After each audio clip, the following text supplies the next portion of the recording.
Welcome to Niga Med Guide. We are going to study anatomy and physiology of the urinary system.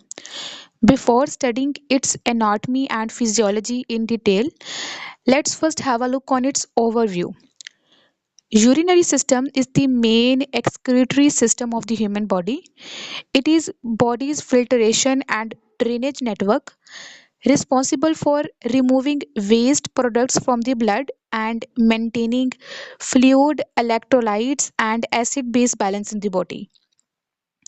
Urinary system is responsible for production, storage, and excretion of urine from the body. Structures of the urinary system.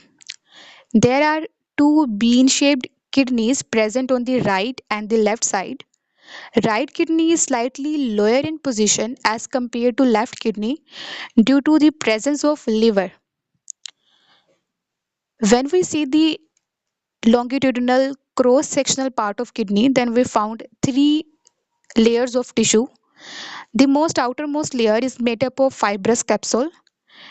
Below this capsule is the reddish brown layer, that is cortex, and the most innermost layer of the kidney is the medulla, consisting of various pyramids. These kidneys are made up of approximately 1 to 2 million functional units, and the functional unit of the kidney is the nephron. This is the renal pelvis that is continuous as the ureters downward.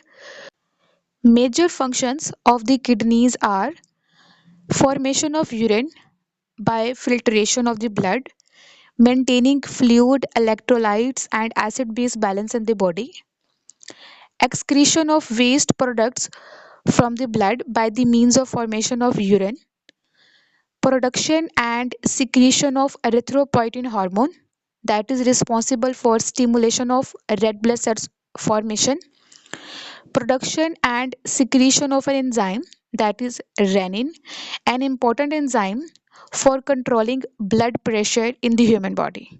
There are two ureters present in the urinary system that are hollow muscular tubes and convey urine from the kidney to the urinary bladder by peristaltic contraction waves. Urinary bladder is the hollow muscular sac that stores the urine until its functional capacity. After that, it signals the brain to excrete urine from the body by urethra. So, urethra is the tube that excretes urine from the body. Length of urethra varies between sexes. It is longer in male, that is about 19 to 20 centimeter as compared to female urethra, and male urethra is common pathway to both urinary system and reproductive system. It means that it excretes urine as well as semen during ejaculation. Female urethra is shorter as compared to male urethra, that is about approximately 4 centimeter long. So this is all about the overview of the urinary system. In upcoming lectures, we will study anatomy and physiology of its structures in detail. If you found my video helpful, then kindly subscribe, like and share my channel. Thank you for watching.